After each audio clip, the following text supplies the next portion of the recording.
Diabetes, high blood pressure, heart attack और cancer ये दुनिया की 4 सबसे खतरनाक बीमारियां हैं और यही 4 बीमारियां दुनिया में सबसे ज्यादा जानें भी लेती हैं। लेकिन क्या आप जानते हैं इन चारों के पैदा होने की सबसे बड़ी वजह बॉडी में पैदा होने वाली इंसुलिन रेजिस्टेंस की कंडीशन है और ये साइंटिफिकली प्रूव भी हो चुका है। आज तक कोई ऐसी मेडिसिन तैयार नहीं की जा सकी जो कि इंसुलिन रेजिस्टेंस को खत्म कर सके, लेकिन आप एक खास किस्म की डाइट यानी खुराक लेने के तरीके से इंसुलिन रेजिस्टेंस को जरूर खत्म कर सकती हैं और उस डाइट को कीटो डाइट कहा जाता है। इसलिए आज की इस वीडियो में आपको बताएंगे कि कीटो डाइट होती क्या है और आप इसे कैसे कर सकते हैं, वो भी बहुत आसान जुबान में। इसलिए इस वीडियो को आखिर तक लाजमी देखिएगा अगर आप भी डॉक्टरों के हाथों जलील होने से बचना चाहते हैं। लेकिन वीडियो में आगे बढ़े उससे पहले हकीम अली उर्दू को सब्सक्राइब करके घंटी के आइकॉन को दबा दें और ऑल नोटिफिकेशन को सिलेक्ट कर लें। सबसे पहला सवाल ये पैदा होता है कि इंसुलिन रेजिस्टेंस होती क्या है और इसके पैदा होने की वजह क्या होती है। जब भी हम कार्बोहाइड्रेट्स जैसा कि गंदम, चावल, जौ और चीनी को इस्तेमाल करते हैं तो ये हमारी बॉडी में जाने के बाद ग्लूकोज में कन्वर्ट हो जाते हैं और ये ग्लूकोज हमारे ब्लड स्ट्रीम यानी खून में शामिल हो जाता है। खून में ग्लूकोज के लेवल को कंट्रोल में रखने के लिए बॉडी एक हार्मोन रिलीज करती है जिसे इंसुलिन हार्मोन कहा जाता है। ये हार्मोन हमारे खून में ग्लूकोज के लेवल को कंट्रोल में रखता है। लेकिन जब हम बहुत ज्यादा कार्बोहाइड्रेट्स का इस्तेमाल करते हैं, बार बार खाते हैं और एक्सरसाइज भी नहीं करते तो हमारी बॉडी में एक कंडीशन पैदा होती है जिसमें हमारी बॉडी के सेल्स इंसुलिन हार्मोन को रिस्पॉन्स करना छोड़ देते हैं, जिसके बाद हमारे खून में हर वक्त बहुत ज्यादा मिकदार में ग्लूकोज मौजूद रहता है और इसी कंडीशन को इंसुलिन रेजिस्टेंस कहते हैं। एक जदीद रिसर्च में ये बात साबित हो चुकी है कि इंसुलिन रेजिस्टेंस की वजह से न सिर्फ sugar, high blood pressure, heart attack और कैंसर जैसी बीमारियां पैदा होती हैं बल्कि दीगर बेशुमार बीमारियां जिनमें गुर्दों का फेल हो जाना, जोड़ों में दर्द का रहना, मर्दाना जनाना बांझपन, स्किन के मसाइल, दिमाग का कुंद पड़ जाना, जिस्मानी कमजोरी और बेशुमार दीगर बीमारियां शामिल हैं, उनकी वजह भी इंसुलिन रेजिस्टेंस ही बनती है। आज तक कोई ऐसी मेडिसिन तो नहीं बनी जो कि इंसुलिन रेजिस्टेंस को खत्म कर सके, लेकिन हाँ आप कीटो डाइट के जरिए इंसुलिन रेजिस्टेंस का खात्मा कर सकते हैं। कीटो डाइट असल में है क्या, इसको समझ लें। जब भी आप गंदम, जौ, चावल या चीनी वगैरह खाते हैं तो ये आपकी बॉडी में जाने के बाद इनकी जो एंड प्रोडक्ट बनती है वो होता है ग्लूकोज। लेकिन जब आप फैट्स खाते हैं तो बॉडी में जाने के बाद फैट्स की एंड प्रोडक्ट होती है कीटोन्स। हमारी बॉडी जैसे ग्लूकोज को ईंधन के तौर पर इस्तेमाल करती है, इसी तरह हमारी बॉडी कीटोन्स को भी ईंधन के तौर पर इस्तेमाल कर सकती है। लेकिन कीटोन्स ग्लूकोज की निस्बत लाख दर्जा हेल्दी हैं क्योंकि ये हमारी बॉडी और सेल्स को डैमेज नहीं करते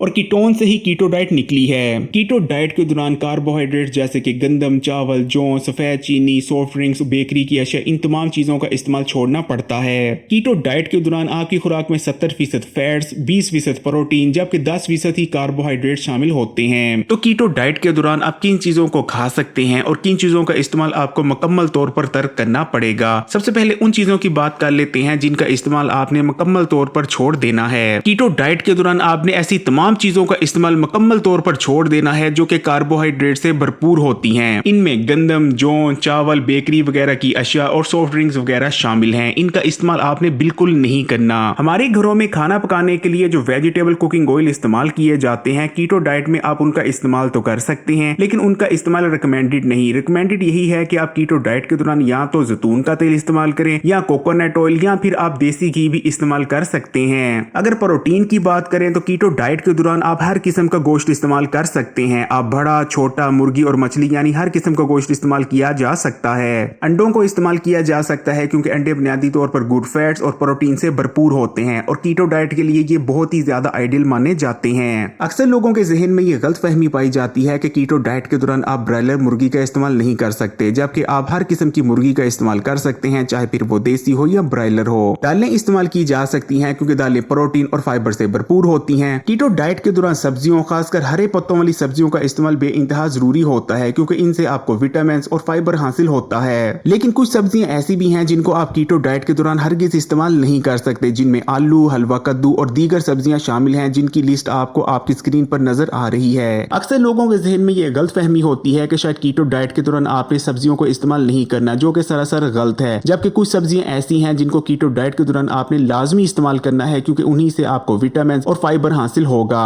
इन सब्जियों में तमाम ही हरे पत्तों वाली सब्जियां शामिल हैं। कौन सी सब्जियों का इस्तेमाल कीटो डाइट के दौरान बहुत मुफीद रहता है उनकी लिस्ट भी आपकी स्क्रीन पर आ रही है। अगर फलों की बात करें तो कीटो डाइट के दौरान आप एक फल का इस्तेमाल कर सकते हैं, लेकिन जब आप कीटो डाइट की शुरुआत करते हैं तो उस वक्त यही रिकमेंड किया जाता है कि पहले 2 से 3 महीने आप फलों का इस्तेमाल ना करें क्योंकि शुरू में हमारी बॉडी ग्लूकोज से कीटोन्स पर शिफ्ट कर रही होती है। लेकिन आम जो कि कार्बोहाइड्रेट्स और फ्रूटों से भरपूर होता है वो रिकमेंडेड नहीं। आप तमाम ड्राई फ्रूट्स यानी अखरोट, बादाम और पिस्ते का भी इस्तेमाल कर सकते हैं क्योंकि ये प्रोटीन और रोगनियत यानी गुड फैट से भरपूर होते हैं, बल्कि इनका इस्तेमाल बहुत ज्यादा रिकमेंड किया जाता है। इसी तरह आप हेल्दी सीड्स जैसे कि चिया सीड, फ्लैक्स सीड और कद्दू वगैरह के बीजों का भी इस्तेमाल कर सकते हैं। कीटो डाइट के शुरुआत में आपको फास्टिंग भी रिकमेंड की जाती है। कुछ लोग 16, कुछ लोग 18 और कुछ लोग 20 घंटे की फास्टिंग को प्रीफर करते हैं। इस वीडियो को देखने के बाद आपको मुकम्मल तौर पर अंदाजा हो गया है कि कीटो डाइट क्या है, इसमें आप किन चीजों को इस्तेमाल कर सकते हैं और किन चीजों को आपने बिल्कुल इस्तेमाल नहीं करना। लेकिन हकीम अली उर्दू पर बहुत सारी कीटो डाइट के हवाले से वीडियोस आने वाली हैं, इसलिए अगर अभी तक आपने हकीम अली उर्दू को सब्सक्राइब नहीं किया तो अभी इस चैनल को सब्सक्राइब करने के बाद घंटी के आइकॉन को भी दबा दें।